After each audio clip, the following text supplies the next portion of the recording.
Introduction. The Age of Attendance in the Roman Empire. Roman Empire has been considered the most civilized and modernized civilization during the 2nd century of the Christian era. The frontiers of this vast monarchy were governed by the disciplined and ancient valor. They had a gentle yet powerful influence of their manners and law, which had established the union of the several provinces of the Roman Empire. The inhabitants here enjoyed the luxurious life with advantages of wealth and prosperity and peace. In the Roman Empire, the Senate used to govern and rule the sovereign authority. The Senate delegated on the emperors, who had all the executive powers of the government. Roman Empire had a happy and prosperous period of almost a century, during which the Senate was governed by the honourable virtues of Trajan, Nerva, Hadrian, and 2 more Antonines. During this period itself, Rome witnessed the occurrence of the principal conquests. Rome encountered rapid succession and progress of the triumphs during the 7 first centuries, which was reserved for Augustus to renounce the design of the entire empire and to bring modernation into the public councils.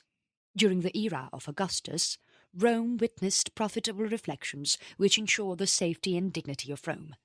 He did not expose his legions and person to the arrows of the Parthians. Instead, he obtained an honourable treaty of the restitution of the prisoners which had been overtaken after the defeat of Crassus. During the 1st century of the Christian era, the only accession achieved by Roman Empire was the province of Britain. The war lasted for almost 40 years, which was maintained by the most profligate and was terminated by the most faint-hearted emperors of the era. The fact about Britain was that majority of its tribes possessed courage without conduct and had the love of freedom without any unity spirit. The Roman frontiers included the imperial policy, which commenced with the death of Augustus and lasted till the accession of Trajan. Trajan was a very virtuous and active prince who had the education of a soldier and possessed those talents of a general. He had a peaceful system with his predecessors, which, however, got interrupted by scenes of conquest and war. The first exploits of Trajan occurred against the Dacians, who had insulted the majesty of Rome. Trajan was ambitious and famous, and his success rate was transient and highly rapid. He went on to triumph the river Tigris, ranging from the mountains of Armenia to the Persian Gulf.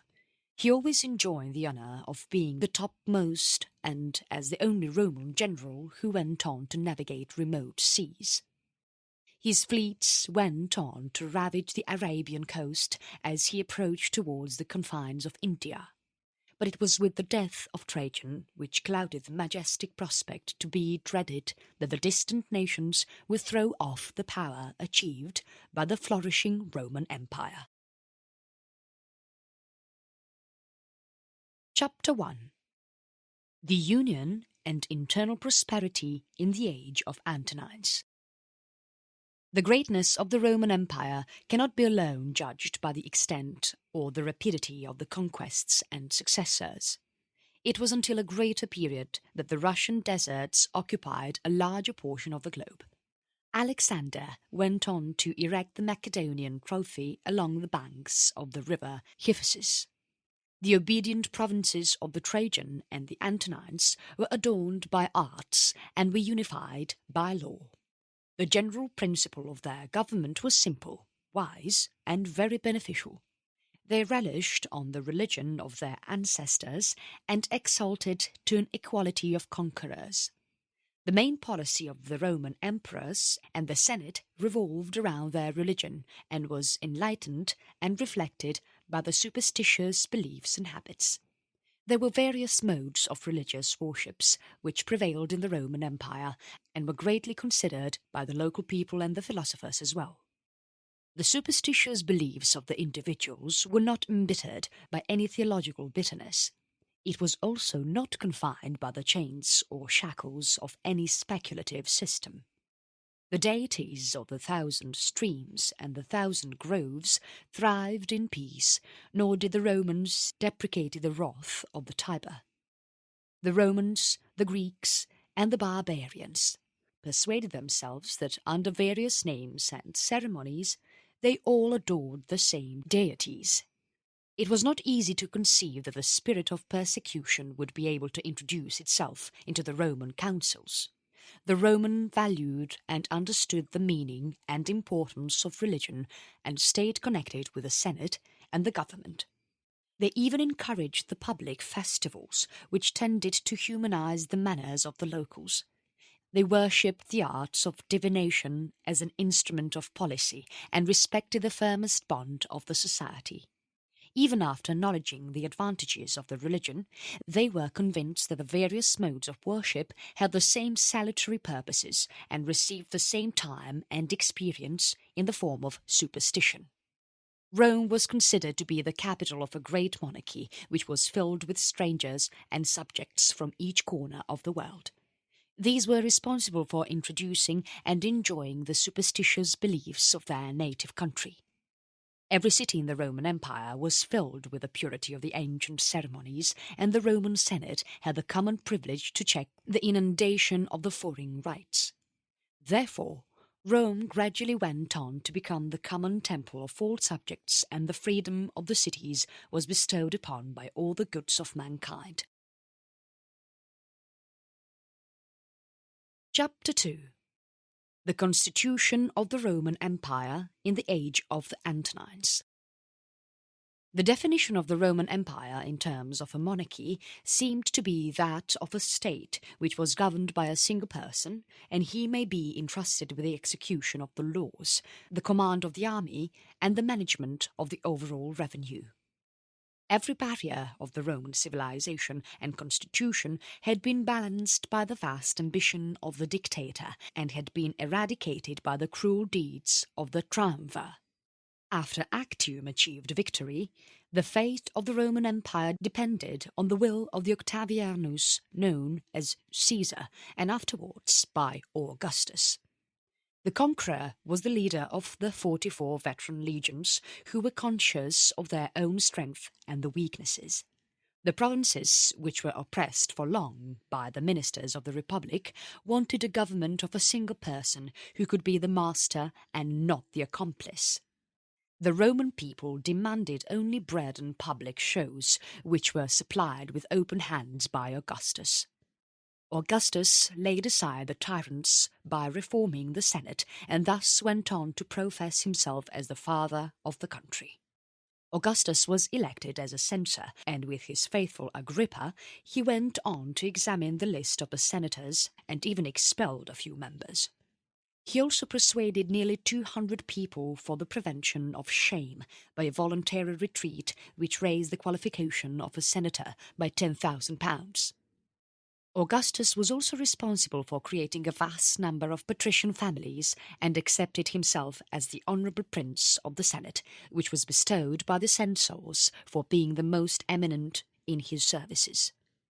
But as Augustus went on to restore his dignity, he destroyed the independence of the Senate. The principles of the free Senate were lost.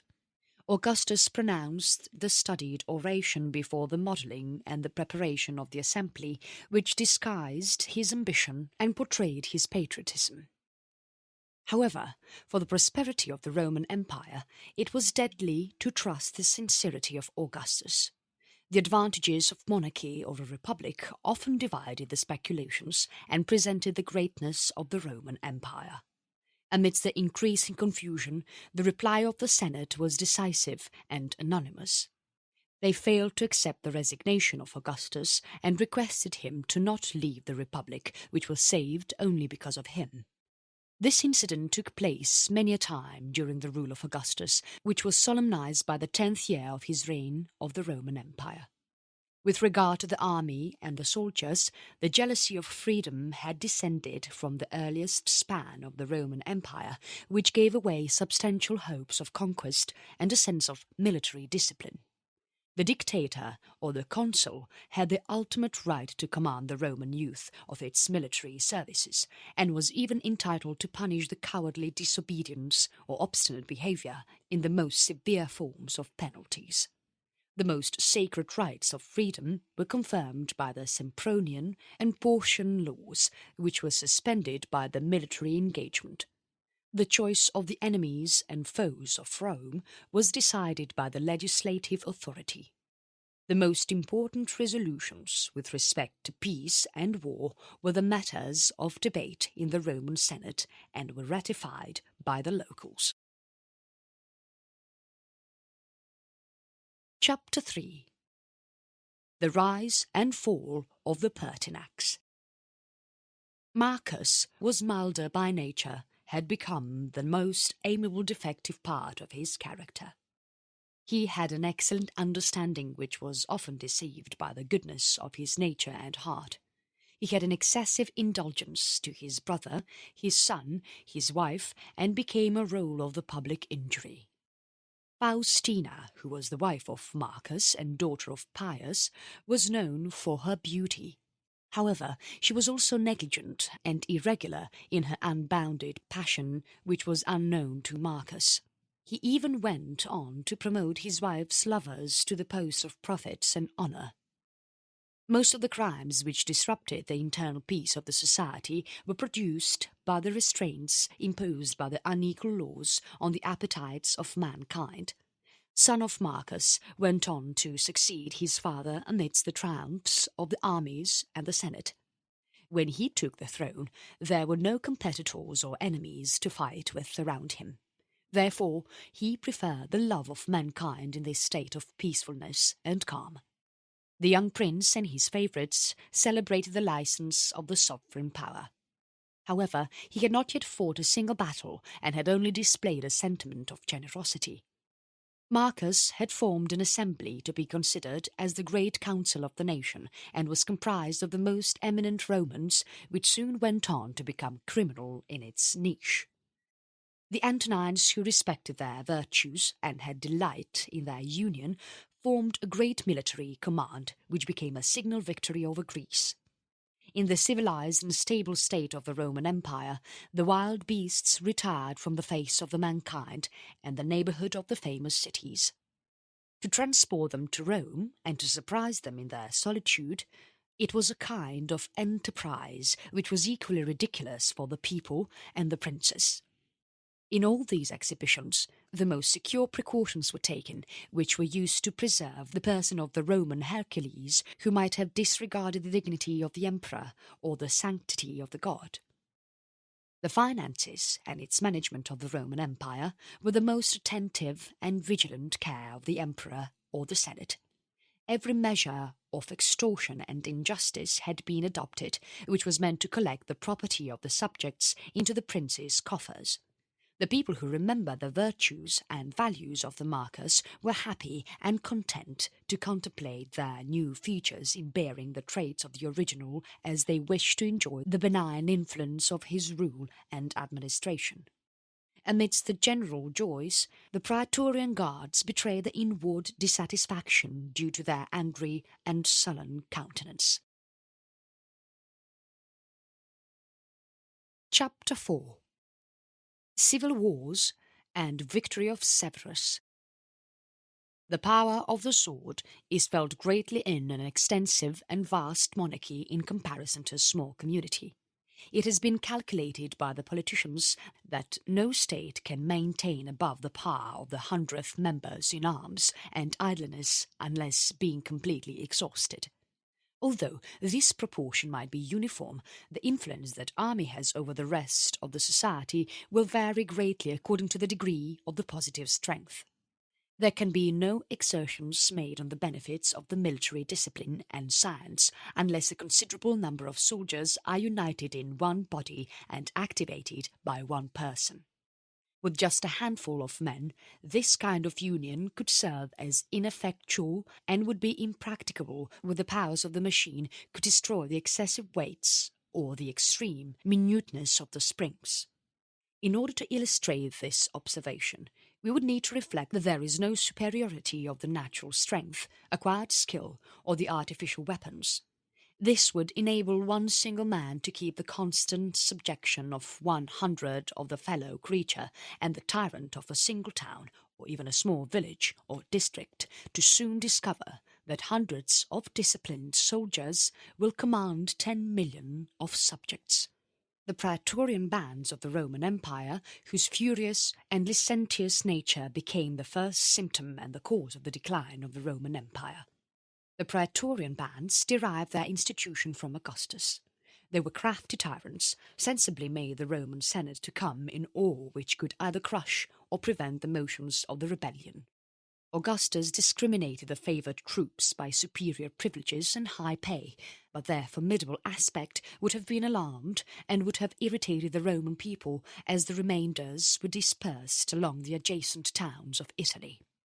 The introduction of the Praetorian Guards into the palace and the Roman Senate, through which the emperors taught them to perceive their own powers and strengths and the weaknesses of the civil government, was used to lay aside the mystery towards an imaginary power. Their pride was nourished by the sense of irresistible power in the luxurious idleness of the opulent city. It was also not possible to conceal anything from them, and the leading person of the Roman sovereign, the public treasure, the authority of the Senate, and the seat of the empire were all in the possession of their hands. In order to divert or divulge the Praetorian bands from the dangerous reflections, the best established and the firmest were obligated to blend the cajolery with commands, rewards with punishments, to indulge in their prides, to flatter themselves, to purchase their faith on the accession of every new emperor since the elevation of the Claudius. The advocate of the gods needed to be justified by arguments the powers which were asserted by their arms, and they needed to maintain it according to the purest form of the constitution. The election of the generals, consuls, and that of the magistrates were the ancient and the ultimate rights of the Roman cities. These assertions became unanswerable gradually as the Praetorians increased their weights like the barbarian conquerors of the Roman Empire. The Praetorians had violated the piety of the throne by the murder of Pertinax and had dishonoured the majestic conduct. Their camp was without a leader, and amidst all the wild disorder and misconduct, the emperor's father-in-law, Supplicianus, and the governor of the city had been sent to the camp on the first alarm of mutiny.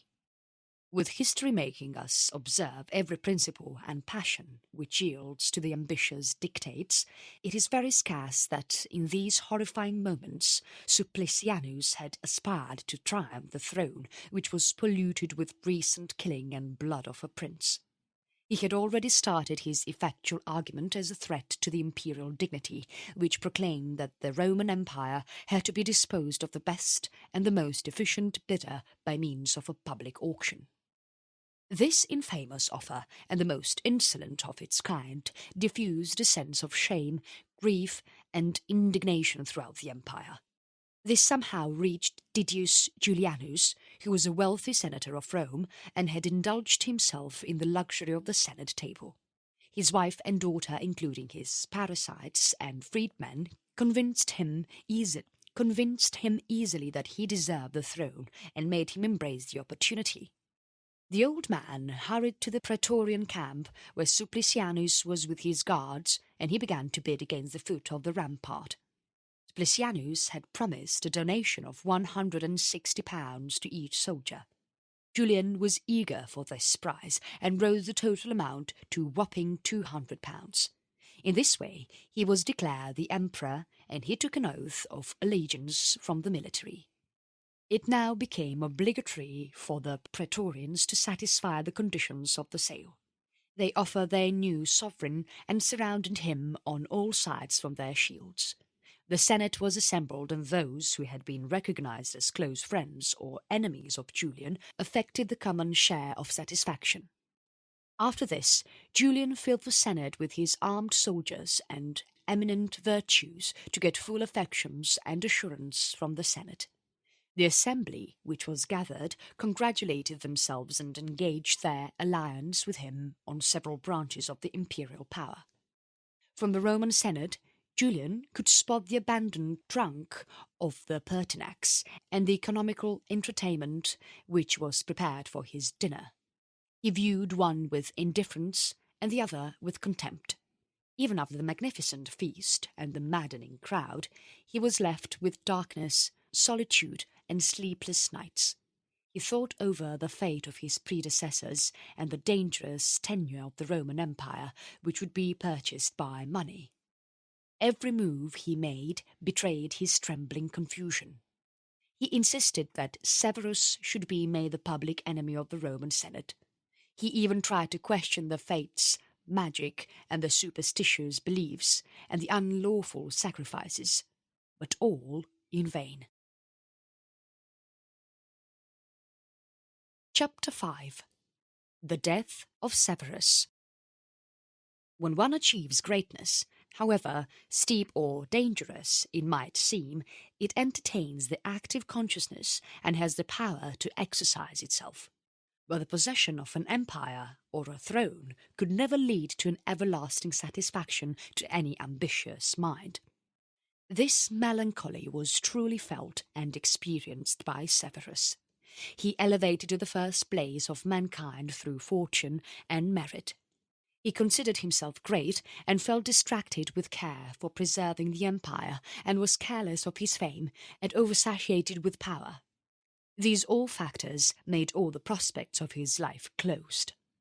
Severus was true to his African traits, and thus got passionate and addicted to the study of divination and magic. He got himself deeply versed in the interpretation of the omens and dreams, and acquainted well with science of judicial astrology. He had already lost his first wife. Sooner he discovered that the young lady Emesa in Syria had a royal background, and therefore he proceeded to ask for her hand.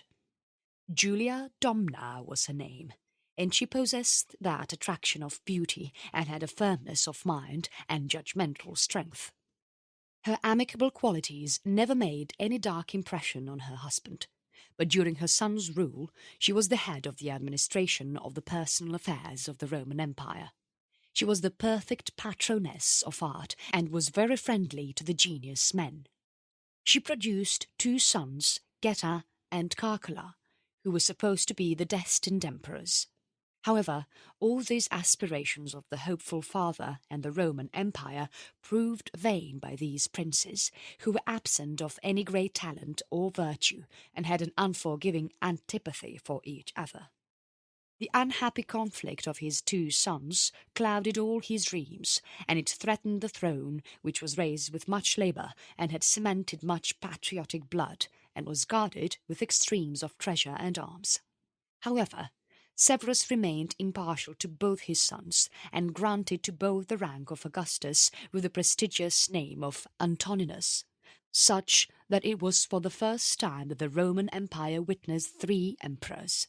Severus had, however, foreseen that one of his weaker sons would fall to the sacrifice of the stronger one, who would again be ruined by his own acts.